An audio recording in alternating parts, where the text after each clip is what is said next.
शरद शर्मा की special report.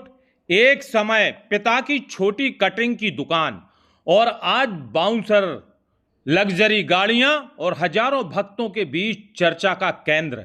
आखिर कौन है सुनील सराठे? क्या यह आस्था की ताकत है या विवादों से घिरी एक कहानी? आज हम आपको दिखाएंगे सैलून से काल भैरव धाम तक का पूरा सफर। मैं शरद शर्मा आपके साथ, आप देख रहे हैं बी न्यूज।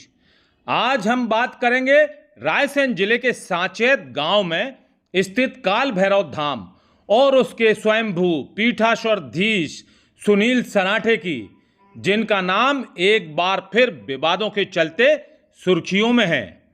एक समय था जब सुनील सराठे अपने पिता की छोटी सी हेयर कटिंग की दुकान में हाथ बटाते थे।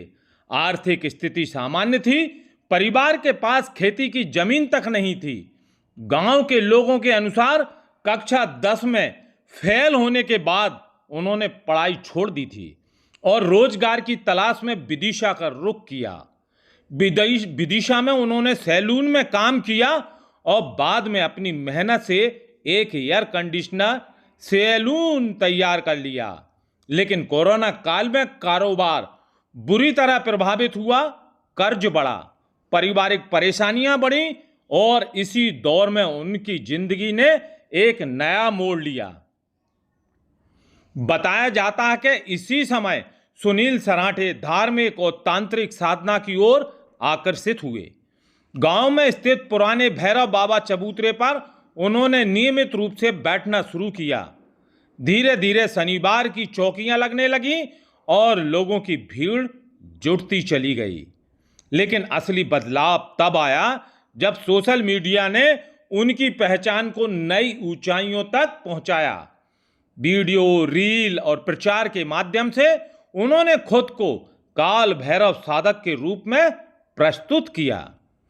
देखते ही देखते उनका नाम गांव से निकलकर दूसरे जिले और राज्यों तक पहुंच गया। 23 नवंबर 24 को आयोजित काल भैरव अष्टमी की भव्य शोभा यात्रा ने उनके जीवन का टर्निंग पॉइंट माना जाता है। इस आयोजन में कई प्रमुख लोग शामिल हुए। सोशल मीडिया पर इसकी व्यापक चर्चा हुई और उसके बाद काल भैरव धाम अचानक सुर्खियों में आ गया। आज स्थिति यह है कि जिन सुनील पाल सराठे को कभी लोग एक साधारण सैलून संचालक के रूप में जानते थे, वो अब बाउंसरों और लग्जरी गाड़ियों के साथ दिखाई देते हैं। गांव में उनका काफिला चर्चा का विषय बना रहता है। सुरक्षा को लेकर उन्होंने पुलिस संरक्षण की मांग भी की, लेकिन दूसरी तरफ विवाद भी उनका पीछा नहीं छोड़ रहे। हाल ही में उनकी पत्नी आरती सेन ने उनके माय के पक्ष से जुड़े विवाद को फिर माहौल को गर्मा दिया। दोनों पक्षों के बीच हुई मारपीट में कई लोग घायल हुए और मामला पुलिस तक पहुंचा। इसके बाद समाज के लोगों ने विरोध प्रदर्शन भी किया।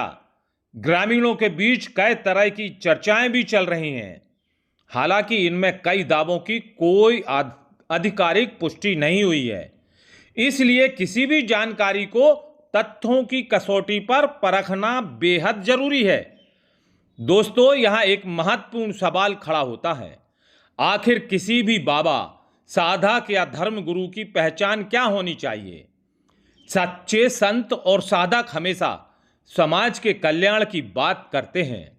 भारतीय परंपरा में माना जाता है, यदि किसी के पास आध्यात्मिक शक्ति या सिद्धि है तो उसका उद्देश्य लोगों को भला करना होना चाहिए, ना कि भय पैदा करना, विवाद खड़ा करना या लोगों की कमजोरियों का फायदा उठाना। आज के दौर में हर गांव, हर शहर और हर गली में ऐसे कई लोग मिल जाते हैं जो चमत्कारिक रूप से पर्चा, भविष्यवाणियां या विशेष शक्तियों के नाम पर लोगों को विश्वास जीतने की कोशिश करते हैं, भूत, भविष्य और वर्तमान बताने की। कई बार भोले भाले लोग उनकी बातों में आकर आर्थिक, मानसिक और सामाजिक नुकसान तक उठा लेते हैं। इसलिए जरूरी है कि आस्था रखें लेकिन अंधविश्वास नहीं, श्रद्धा रखें लेकिन विवेक भी बनाए रखें। किसी भी व्यक्ति को भगवान का दर्जा देने से पहले उसका आचरण, व्यवहार और कार्य को जरूर परखें। फिलहाल साचेत का काल भैरव धाम और सुनील सराठे एक बार फिर चर्चा में हैं। आगे जांच और पुलिस कार्रवाई में क्या तथ्य सामने आते हैं, इस पर सभी की नजर बनी हुई है। इस पूरे मामले पर आपकी क्या राय है, हमें कमेंट बॉक्स में जरूर बताएं। वीडियो पसंद आए तो लाइक करें, चैनल को सब्सक्राइब करें और बेल आइकॉन दबाना ना भूलें। धर्म और आस्था का संबंध लोगों की भावनाओं से होता है। सच्चे संतों, साधकों की पहचान उनके संयम, सेवा और समाज कल्याण से होती है। जब किसी धार्मिक व्यक्ति का नाम बार बार विवादों में आता है तो स्वाभाविक रूप से लोगों के मन में सवाल उठते हैं। हालांकि किसी पर आरोप लगाना और किसी को दोषी साबित करना दो अलग अलग बात हैं। इसलिए जनता को भी आंख मूंद कर विश्वास करने की बजाय तथ्यों को समझकर निर्णय लेना चाहिए। मैं आपके साथ शरद शर्मा, आप देख रहे हैं बी न्यूज।